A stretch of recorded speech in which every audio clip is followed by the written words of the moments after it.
Hey guys, this is Stewie from Cloud9.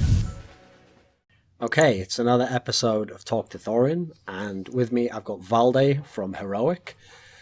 So, it's pretty rare that I ever have done an interview with anyone in Counter-Strike that literally had barely got even a year at like the tier 1 status, actually, because usually within that amount of time, even if someone got into a pro team, you know, they probably wouldn't be very good. And a lot of them, like, it takes a lot of lands before they get any good. And you have to kind of climb that competitive ladder, you know. You got to play online first, then you got to get to the small teams, then you got to work your way up. So when I was looking into your past, like, I remember the first time I heard about you was when they made, I mean, it wasn't technically called Heroic, it was that Team X lineup, you know. And obviously they'd lost Magix over to what's now North, but was Dignitas. It's just what the Danish scene is like, guys. The names change a lot. And so I remember the original story was along the lines that, like, Glaive or something had found you and that they'd brought you into the lineup. But I went back and I thought, well, he must have at least been playing for some team that some of us know.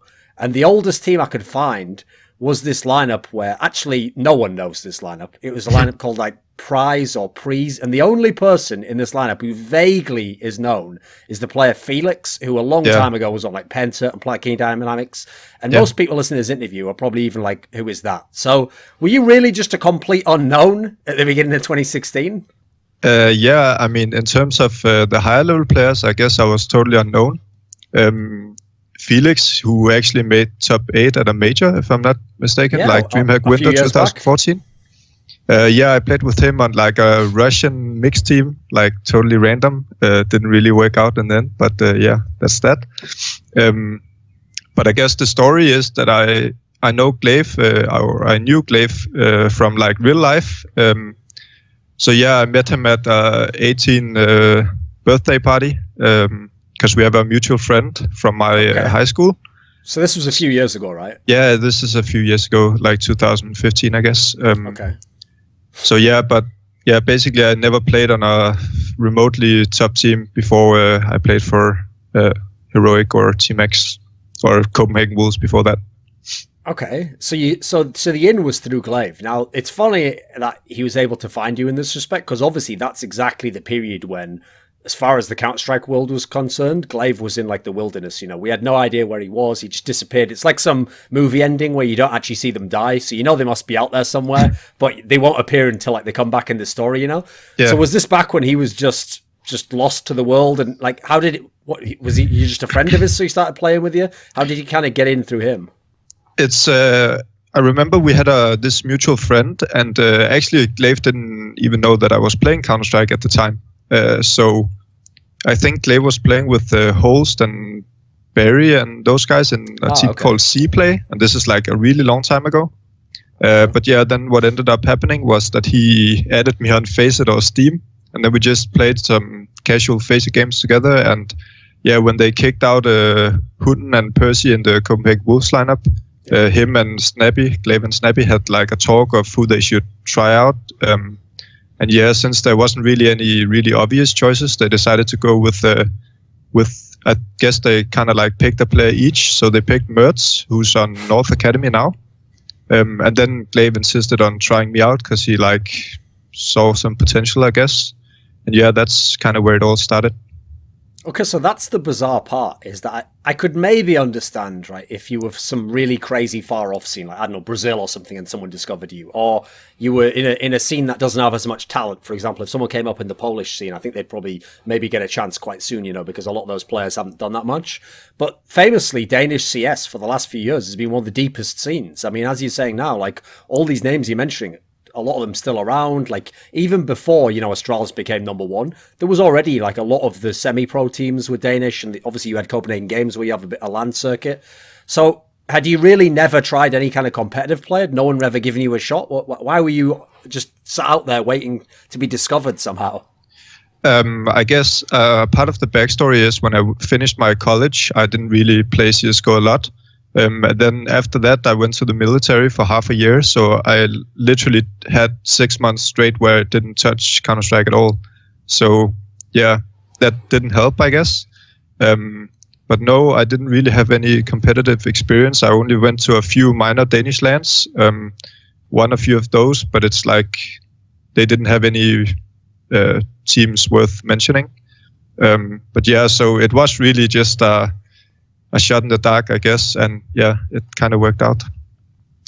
So when you say like Glaive saw something in you, etc., from your perspective, like, can you take a guess as to what it was? Like, did you have like good natural game sense for the game? Did you have really good aim when you played with him? Did you just impress him in that way? What do you think caught his eye? I mean, to be honest, I never really thought much about my aim. I guess my aim is like above average, if you could say so. But I think what really differentiates me from most other players is like, yeah, I guess you could call it game sense, just feel for the game. I'm also, I would say, pretty good at using nades, like flashbangs, molotovs, smokes, and so on. So yeah, I guess it was more of the playing style rather than the raw aim, because, I mean, pretty much everyone at professional level has pretty good aim, so I don't think that is the sole thing that makes a player special. Yeah, I've heard some of the experts actually say that, like they were impressed with your utility usage. So that's something where, this is where I think a lot of fans can be very naive, because they think to themselves that when people at the pro level, that they know how to do everything in the game. But without mentioning names, I know some pro players who barely know any smokes in the game, have probably never thrown a flash for anyone else. You know, not that extreme, but it's almost, you know, some of them don't know any of the lineups, you know. Yeah. So is this something you put a lot of time into? Yeah, I remember when I was streaming a few years ago, I rarely ever stream, when I had like 5 viewers and was a totally unknown. All I pretty much did was just sit on a server by myself and just throw smokes and flashes. I don't know, it was always something that appealed to me, like knowing a cheeky smoke or a new flashbang.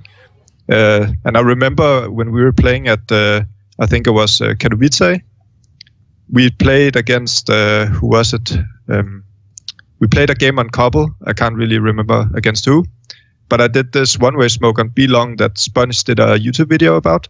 Okay. And I remember when we went up to do the veto process, me and Snappi, with Fallen and Targo and Fallen said to me before we were doing the veto, said like, nice one-way on B-Long on Cobble, don't do it against us. So we actually ended up vetoing Cobble and ended up on Mirage and got smashed. So yeah, that was just a funny story. Okay. Was it maybe against Cloud9? Yeah, it was against Cloud9. Yeah, exactly. That makes sense. Yeah. Right. So when this Team X lineup was made, as I said, if anything, most people looking at this lineup, which essentially was the lineup that became Heroic. I mean, obviously some players have changed since then. Freeze is gone now. Glaive was gone. But the first lineup that became Heroic, actually, in theory, people should have expected the least from you, because everyone else was known to some degree. A lot of them were obviously veterans, etc. Now, since almost immediately you started to have pretty good performances yourself, and now people often consider you one of the star players in Heroic. To what degree what kind of role did they give you when you came into this team? Because I know that's another thing, is when you come into teams with veterans, oftentimes veterans, they want to have certain spots. So if they used to be a star player like Modi, Freeze did a long time ago, maybe they even want to have the best spots. So what was like the integration into a pro team like for you? Yeah, I mean, obviously everything was totally new for me, so I didn't really even think about my own role, so to say. Like, they just kind of asked me what kind of spots I wanted, and I just said I kind of like to play a little bit by myself, but not in a really passive way. I kind of more like to make plays and, try and create some openings. So I guess I got the kind of lurk role, and then I actually played a few not so nice spots, if you can say so, but every time we would stack a bomb site or do a bait setup, I would typically be the one who got baited for. So Glaive would always bait for me and run first for me. And we were also playing, like, me and Glaive always played together on the CT side. So like we had a really good feel for the game, me and him. And he also like taught me a lot of stuff, like team play based stuff. So yeah, I really learned a lot from him. So one of the really bizarre things about that particular lineup of Heroic was, if you tell people the names now, most modern fans are going to be like, oh, Glaive, the in-game leader of Astralis. But obviously he wasn't the in-game leader in this team, and Snappi was the in-game leader. And actually Snappi, from his own history in the past, wasn't the in-game leader of teams. So what was the actual setup like within the team? Was it a very tactical team? Like, what was Glaive like as just a player? Yeah, the team was really tactical, and we still are very tactical in Heroic. I think we had a really good setup. Actually, Snappi wasn't the caller when we brought him in the first place. That was actually our coach. who we ended up kicking because it didn't really work out, and also the coaching rule came. Yeah. So when we kicked our coach, who was calling at the time, Glaive basically didn't want to call because he felt like we needed more firepower, and also like he wanted to show people that he wasn't only good for calling, but he was actually also able to like play on a good individual level. So we tried out Snappi as the caller because he was calling in Wolves as well. And yeah, I think Snappi and Glaive found a really nice split between doing the calls. So like whenever Snappi was calling on all 6 maps except for Nuke, that was Glaive who was calling on Nuke. And then basically whenever Glaive had a input for a mid-round call or like a late-round call, he would do it. And yeah, but as a rule of thumb, Snappi always had like the final say. So yeah, that's basically how we played. But it was very tactical. Like it's very rare that we finished a round without doing like a set execute, unless of course everyone just killed their guy. Sure. So we would always end up doing a variation of an execute, and yeah, that's basically how we always played. So one of the interesting things about this team was one of your big breakout performances was at that Danish Power LAN where Astralis was there, and then Dignitas was there, but they had AZ instead of Rubino, I remember at the time. I mean, funnily enough, that is Dignitas now, but back then he was a stand-in. Yep. And obviously you won this LAN, and you got to beat the likes of Astralis. So was it a bizarre experience to go from basically nobody to beating Astralis, the #1 Danish team, in that short amount of time? Yeah, it was kind of surreal. I mean, I don't think there's ever any player who like went up that fast, but I remember I didn't really think much about it at the time. I just went with the flow, and everything happened so quickly. So yeah, all of a sudden we won Paul, and yeah, it was kind of surreal now that I think back. But I remember at the time we were really good in practices and so on. So it actually wasn't a total surprise that we were able to beat them in a best of 3, even though they were like clearly the favorite team on paper, at least. Okay, so as we moved through the first tournaments in Heroic, one of the things I noticed, and it's funny because obviously people would say that your team's kind of at a similar sort of level now, where you had a lot of really nice best of 1 upsets, or you had a lot of times where you played a really great game against the top teams, you know? And so people are like, okay, that's like one of the steps you have to take to be a top team. But you didn't get that many big placings in the big tournaments, though. Like outside of these smaller ones, when you went to the big ones, you'd always end a bit early. What was the old lineup like? What were the flaws in the old lineup, do you think? The one where it still had Freeze, it still had Glaive before he moved on to Astralis? Yeah, I mean, obviously a big flaw was our map pool. Our map pool was always really shaky because we basically had 2 permabans, and everybody knows that if you want to be a top 10 team, that's really not an option. Yeah. So I remember in Copenhagen Wolves, when I played with Glaive and Snappi there, Dust 2 was probably our best map. It was our favorite map. Me, Snappi and Glaive loved to play it. But when we moved into Heroic, we had Freeze and Muddy who really didn't like the map, or at least never played it in their old SK lineup. So we basically ended out in a situation where we couldn't play Dust 2, and we couldn't play Cash either. So every time we went into a best of 3, we, like, of course you never lost a map before you started the game, but that was kind of like how it felt to us. So we just had the mindset that we were already 0-1 down. So yeah, basically we had to win 2 maps in a row in our own heads every time we went into a best 3. And that's obviously not going to work against the top tier teams. Since it was like your first big team, did it concern you personally when Glaive left the team and went to Astralis? Because obviously with that sort of move, if it works out for him, I mean, he's not going to be coming back from that sort of move. And then, you know, he's the guy who brought you in. I know at that point in the time, as you'd said, when you'd been brought into the team, you know, there was the options that were available seemed like a lot of the kind of washed up the old vets, you know. People wouldn't have necessarily known you could find these young players that the team did. So were you concerned when Glaive left? Yeah, of course. Like, Glaive was always the guy. Every time we were at events, I was staying with him at the hotel rooms. We were playing spots together in-game. He was basically the one who taught me a lot, along with Snappi. So obviously it was a really big loss, and obviously I had my concerns for the team. I think everybody did. And I also think you have to keep in mind that we lost maybe arguably the best in-game leader in the world. So it was a a huge loss for our team play, especially like not necessarily firepower, because we got in Nico instead of Glaive, who's like maybe a better individual player. But yeah, Glaive just brought something really special, and I guess you can vouch for the same. But no matter who you speak to who played with Glaive in the past, I've never heard anyone who said anything bad about him. Like, there's just something about his demeanor, like the way he is, that everybody just listens when he says something. And as most CS players know, you can make the wrong call, but if everybody believes in it, it can turn out to be pretty good.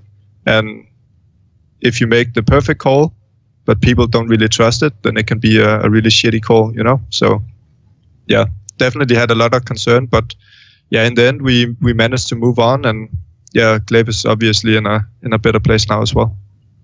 So an interesting detail that a lot of people who've only seen you in the big tournaments might not know is, despite being in the pro scene for so little amount of time, you have had quite a lot of LANs, because on top of the LANs where they'll have seen you, there were LANs that almost no Western fan watched, which is where you kept going to China all the time, and your team was playing in all these bizarre LANs where it's like, if a team had time off and they could go over there, the money to be won was pretty legit. You know, you could win like 30, 40,000 if you go first place, and it was all sort of like semi-pro European teams, a couple of them, and then there'd be all the Chinese teams. What was the experience like going to China so many times? Yeah, I think the Freeze and Muddy played a lot of LANs in China in 1.6. I never played 1.6, so I don't know anything about it. Okay. But yeah, they had some contacts, and when we got some invites for China, we just decided that it was like a good LAN experience, and it was good for new guys like me to try and travel a lot and play on foreign soil. So it was basically a no-brainer for us, and also the money, as you say, is pretty good if you go there, because the opposition is like, yeah, almost non-existent. I mean, but to be fair, when we received some of the invites for some of the Chinese tournaments, we were actually told that teams like, I remember there was a tournament, the first one we attended, we were actually told that Immortals and Mousesports and such were going to attend, but they ended up canceling, I guess. So yeah, it ended up being like us and the Epsilon and then a bunch of Chinese teams, and yeah, but it was a good experience, and yeah, the China's been nice. So one of the bizarre things has been that your team didn't just get lucky by finding you, but obviously they've now been able to recruit these other two young players. They've got the Nico that everyone hopefully one day will know, but obviously has the exact same spelled name as Nico, the Bosnian guy who's a bit better right now. And then Juggy, obviously the AWPer who came in most recently just before Katowice. Now, the interesting thing about this is, until some of these players came along, especially in the Danish scene, because it had so many players and so much history, I noticed that a problem the Danish scene often had was just recycling the same names over and over again. Like, you know, there'd always be some team that was like Hunden and then like 2 or 3 other people who were in like a decent level. But that obviously makes it tough if you're a younger player to get in. Why did the team choose to go with these two guys where they didn't have a lot of experience themselves? I just remember that Nico played stand-in for Copenhagen Wolves before I even joined the team. So Snappi knew him from way back. And I played a lot with Nico as well, like just pucks, casual games. So we knew that when we lost Glaive, we just knew that we needed some more firepower if we wanted to take the next step. So yeah, he was actually always an obvious choice for us. And he also played, him and Yugi also played together on Tricked, and they did really well. So yeah, we knew we couldn't get any players from North or Astralis, obviously. So yeah, they were just the next guys in line, I guess. So even if I would say I was talking to Snappi, right, and I said to him, you know, I remember a situation that MSL used to be in Dignitas, right, which is that every time he got a good player and the player got really good, that was almost like bad, because then the player would leave and he'd go to Astralis. And so famously, people who were in that second team always saw the talent go on. Now, someone like Snappi might tell me, oh, don't worry about that. Like, our team's agreed, you know, we're never going to split up. Also, you know, we've got really good backing. We've got like Refresh behind us as well, you know, so it'll never happen. You do know, people, the expectation for you is people think, right, it's just a case of when, you know, one day it will happen, you know, maybe not now, maybe in a year, maybe whenever. What would you say to that? I mean, to be fair, I don't think there's any point lying about it or trying and to dodge the question. I think most people, as Glaive did, would take the call if Astralis wanted a new player. Sure. That's just the way the world works, and that's basically it. So I think any player who at least wants to move on and move forward with the career would have said yes to Astralis. I mean, Kirby did it, Glaive did it, and so on. So yeah, for me, it's a no-brainer, and that's just the way the world works. I mean, yeah, there's no point like being mad about it or anything. So yeah, that's just the way it is. What do you actually make of your current status as a player then? Because obviously, as soon as people stop talking about North and Astralis, who at the moment, admittedly, have kind of stacked all the star names on their teams, you know, so there could be more of a distribution. But as soon as they get outside of those teams, you're the main name that everyone mentions. And like I say, everyone's kind of just waiting to see when you'll be considered such a good player they have to recruit you now. So where do you see yourself as a player? Because you're still obviously quite young in your career. Yeah, I mean, I've always been happy about the place I am. I never really felt a desire to like move on before I actually had to, so to say. I just try and play my own game and improve my own skill. And then if it's good enough for a better team one day, then so be it. It's not really up to me. Yeah, that's all I can say, I guess. In terms of your roles now in Heroic, do you get star player roles? Do you get some say in what you want to do? Yeah, for sure. I think I've always been pretty satisfied with my roles. I've never been forced to do something I don't like. I'm also a quite vocal player, so if there's something I'm not happy about, I'll say it. But it's not like I just point at 10 spots on each map and then like demand to get them. Yeah, and I guess I have the spots I have because I'm good at playing them in the end. And yeah, it's not like I'm some holy player on our team who just gets anything I want, but I'm not complaining about my roles. Yeah, I have a good team and I'm happy where I am. When you came into the team and over the first few months, where, as we say, you know, you were kind of a rookie to the top level, how much of like what you did in a team and the role that you played, how much of it was actually something that naturally fit your style? Like, did they kind of tell you what they wanted you to do? Did they have a vision for how you would play in the team? How did they use you in Heroic in that sense? Actually, not at all. I was always free to do what I want, more or less. Of course, if we were doing a tactic, I had to be a part of the tactic, but as a rule of thumb, I just went opposite side of the map, and then either I would try and lurk when the others did something, but like personally, for my playstyle, I've always liked being a playmaker more, so I would more do the aggressive lurk rather than the happy style of lurk, I guess you could say. Yeah. So, not firing shots against happy, but you know what I mean? So yeah, that's more the philosophy I played. I like to try and playmake, so yeah, I guess I was always kind of a lurker, but I think my playstyle has shifted a lot the past 6 months. I think before I was more of a pure lurker, where I'm now. I'm more of a like I'm running a bit more first. I'm doing more playmaking, and yeah, I think it's just the way you develop your style over time. And also because we play against better opponents now than I did in Copenhagen Wolves before. Like the playstyle you have against lower tier opponents won't work against the world's best teams. So you have to adapt and overcome. And yeah, that's what I've tried to do. So when I said that, you know, people are thinking like, oh, I wonder when or if Valde will one day play for like, well, it used to be Dignitas, obviously it's North now, and then Astralis. Well, we actually got to see, because you were the stand-in when Dignitas went to ECS Season 2 finals. Yeah. And while I will say, like, to kind of add in some context so it doesn't seem unfair, like that team itself was already in a bit of trouble because it'd gone to so many events in a row that, like, I know behind the scenes they were really worn out, you know, and as a result, you know, their results weren't so good for the last month or so of that period. But you were literally put directly in instead of Magisk because obviously he couldn't attend. I think it was due to school at the time. Yeah. And so on one level, outsiders are going to think, right, well, Magisk is one of the star players in the team, you know, let's see what Valde can really do, you know. But you were also coming in as a pure stand-in where they know they're only going to use you for that event. And at the event, it seemed like you struggled individually. What did you think of that event? And was it tough to just be plugged into a team that existed already? Yeah, I can give some context. First of all, I think it's actually kind of funny that both of my chances at a high level has been at the cost of Magus Boy. Actually, the first international LAN I ever played with SK, DreamHack Summer 2016. Must be. Yeah, and I only attended that event because Magisboy had exams. So Glaive told SK that I should be like tried out as a stand-in for the event, and obviously I ended up getting the spot instead of Vasilian, who went to Splice. Sure. So yeah, that was just a funny side note.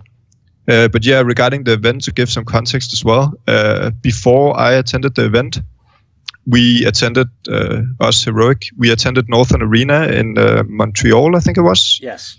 And then we flew straight out for IEM Oakland without returning home. And then we flew straight from Oakland to Shanghai to play the Chinese tournament. And we actually stayed in Shanghai for 12 days. So I was like jet lagged as fuck, you know. And then I only had 4 days home in Denmark. Then I had to fly out for America again. So yeah, I just remember when I got there, I was completely fucked. And yeah, my sleeping schedule was pretty much non-existent. But yeah, about the tournament, I remember we played SK in the first game on Overpass and actually ended up winning 16-8 or something. And I remember being outside with MSL and the guys, and I didn't play with any of them before, didn't know them at all, apart from talking to them a bit at Lance. And I remember Messel came out like, we never played like that before. And obviously they never beat SK before I was a stand-in. So yeah, we ended up winning the first game, and I had a really good feeling about the rest of the tournament. But then we faced, I think it was Envy in the next game, where we just completely got smashed on Nuke. And yeah, so we had to play a best of 3 decider against SK. We ended up losing the first map, winning the second map, and then losing the third map. And yeah, that was basically it for the tournament. So obviously it's tough coming into a whole new system and playing new spots that I'm not used to. But I feel like people maybe overrate the tournament a little bit. I mean, sure, I didn't have my best tournament, but the settings for me to perform good was pretty much non-existent in my opinion, because they were kind of worn out and I was jet lagged as fuck, and I had to play like half of the spots were spots I never played before. So yeah, it's not an excuse. I didn't play to my level, but yeah, it was just to give some context. So obviously you didn't get to play with him much, but what was MSL like as an in-game leader compared to Snappi? Like, was there something different about how he ran his system? Yeah, very. I remember Messel just in general is much more loose. On my team, as I said earlier, we almost always do a tactic. I remember we were practicing Nuke. We had 2 days of practice before we were playing the tournament. And I remember actually Messel came up to me the first day and said like, yo, do you have some tactics for Nuke? Because we actually only have one or something. So yeah, Dignitas or North now was a way less tactical team. It's 2 very different playstyles, and I also think Messel does a lot of like 4-1, like 4 players going on one side of the map and then 1 guy lurking. We never really had that system on our team. We had more of a map control based system. So yeah, it was very different, but I actually like both playstyles equally as much. So when you went to IEM Katowice, that's the one where, because it was a huge international tournament, and you guys got out of what in theory should have been the group of death, you know. I mean, this was the group where on paper, yeah, absolutely, it should be, you know, VP and SK, then, you know, maybe Na'Vi, maybe North, you know, everyone's basically saying everyone except Heroic should be getting out of this group. Yeah. One of the things that was interesting, and one of the reasons why I actually said I thought you guys had a chance to upset, is because I'm always looking at how teams think in the pick ban. I notice a lot of those teams, especially, because they're some of the best at some of the maps that you play, I actually thought this is what would happen, which is that they would think to themselves, so like if VP's playing you, they'd think, well, we're the best on Nuke, so yeah, of course we'll play Nuke if they want. And if you're SK, you think Cobblestone or something like that, yeah, why not play them on that, you know? So what's bizarre is your 3 best maps at the time, so it was Cobble, it was Nuke, it was Overpass, every single team let you play these maps. Had you actually expected that going into the tournament? Because, I mean, with that format, obviously they could, if they really wanted, they'd just all ban those 3 maps, right? Yeah, of course. I think it touches on a lot of what you said. Like, if the stronger team feels they get the best map, no matter who they play, even though it's an underdog and it's a best of one, they probably end up agreeing on playing that map, and that's basically what happened.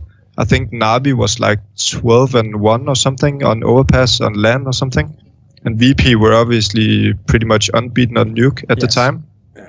So I guess the map streaks for those teams were pretty good in terms of us getting our best maps as well.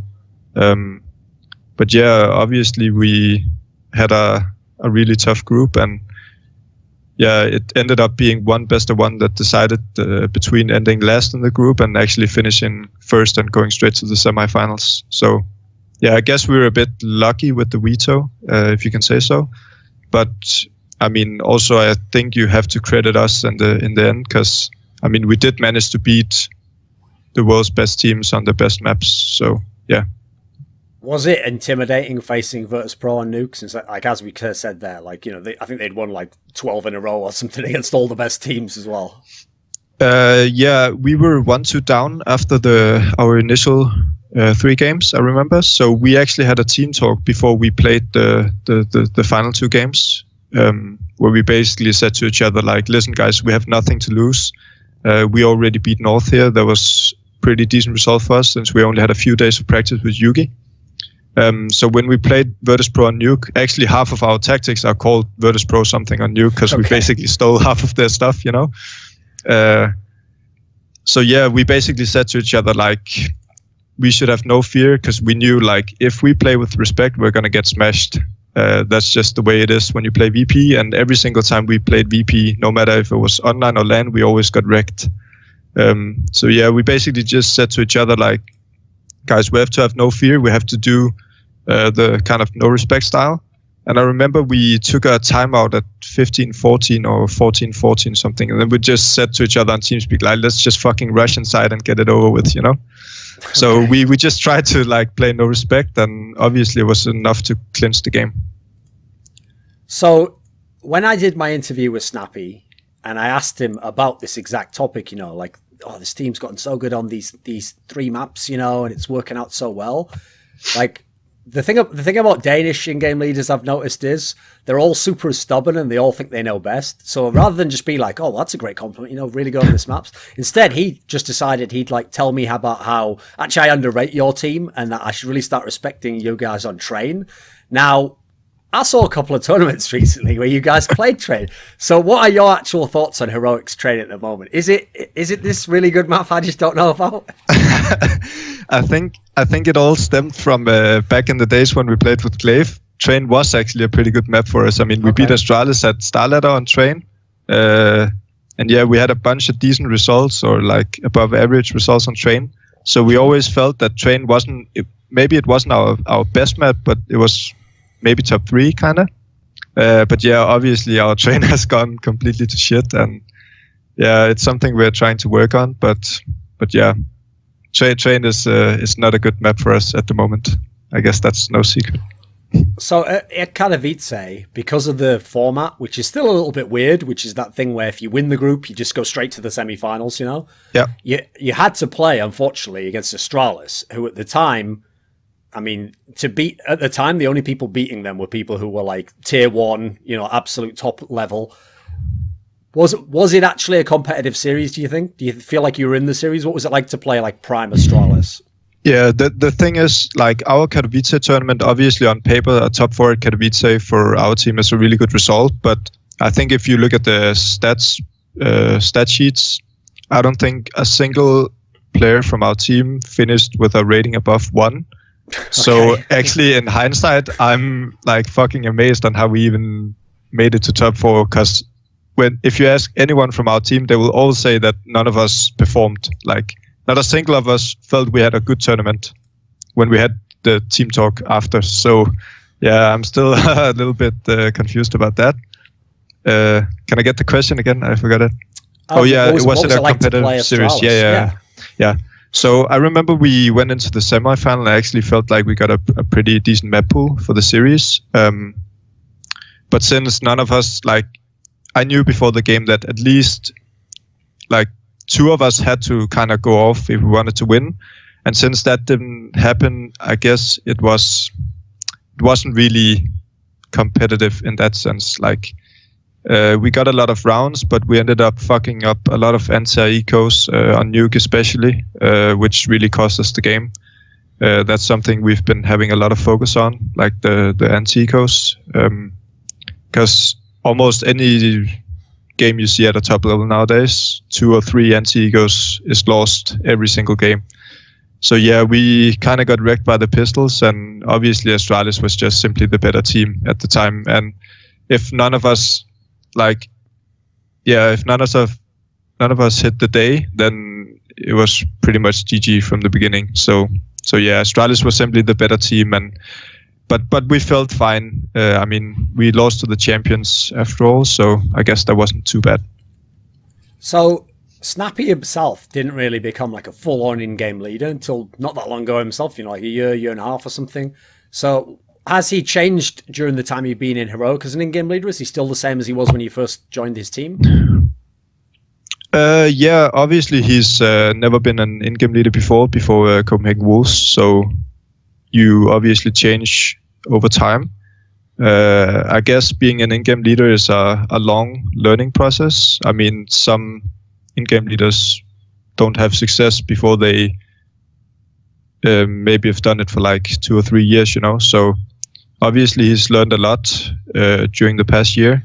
And I think he developed from being maybe a bit more, how could I say it, like he was maybe a bit more strict when we had Glaive on the team, but that's because he knew that if he didn't have an idea, or if he was like clueless on what to do in a game that was maybe close, or like he ran out of ideas, he knew that Glaive would always be able to take over some of the calling. And obviously, since we don't have Glaive anymore, that's been kind of a big issue for us. Like, if we're in a close game on LAN or online for that matter, sometimes there's like not really anyone who's stepping up to the plate and doing those mid-round calls and like gives the good idea at the 14-14 who like wins the game, So yeah, I think he developed a lot, and he's also become a better in-game leader. But yeah, it's actually a hard question for me to answer because yeah, I guess we always kind of played the same style, so to say. Like, we never changed our play style completely.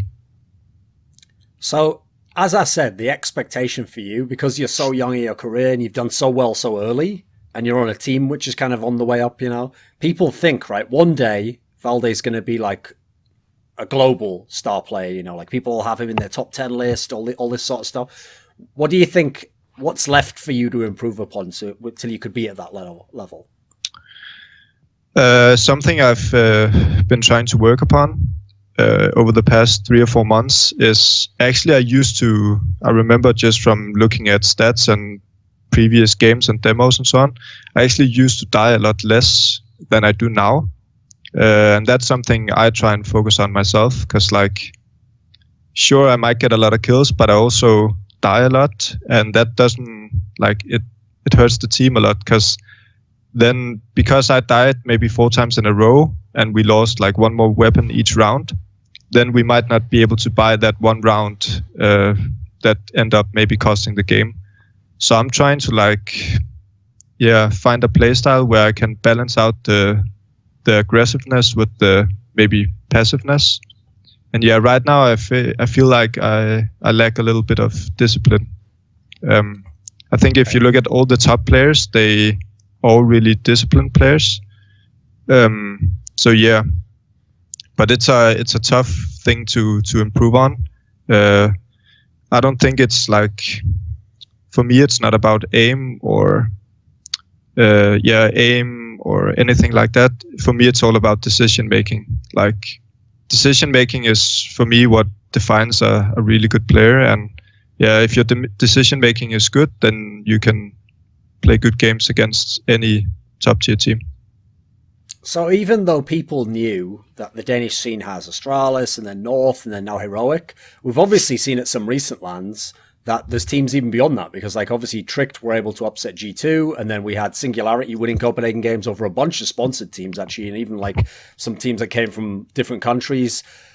Who out there who isn't in those top 3 teams in Denmark, like which players should we keep an eye on? Like who do you think's going to come up soon enough, or who will be the next big player from Denmark, do you think? I guess currently my clear answer would be ANJ from Singularity. He played a really good Copenhagen games, and he's been doing great online for Singularity in the past 3 months. So yeah, if I was to mention anything, it would definitely be him. Okay, what type of a player is he? Actually, I didn't watch like a lot of the games, but I think he's maybe a bit like me. Yeah, kind of this aggressive lurker who can do pretty much anything. I mean, I look at myself that way at least. The only thing I don't do is AWP, but that's actually not because I'm not able to. It's more just because it's never been needed of me. Because obviously we had Freeze on our team who was a main AWPer, and Snappi actually used to be the main AWPer for Copenhagen Wolves, so he was always our secondary AWPer. So the only reason why I never picked up the AWP is actually because we always had a secondary AWPer as well. So he's a good all-round player. So I think he's the one. If you see yourself as a lurker, and this is the role you're playing at the moment, who is the person who impresses you the most as a lurker? Like, who's the best lurker in the world in your opinion? I actually don't like have a favorite lurker or anything. I don't have a single player that I watch demos of. I actually try and take a bit from each player. Okay. So yeah, I guess I can't really answer that question. Okay. Right. At the end of the interview, do you have anyone you want to thank or say hello to? No, not really. I think that was just it. Tusind tak. Don't crash my Skype, as Kerrigan said. I'm Device from Astralis, and welcome to Thorin's YouTube channel. It's a joke-free zone.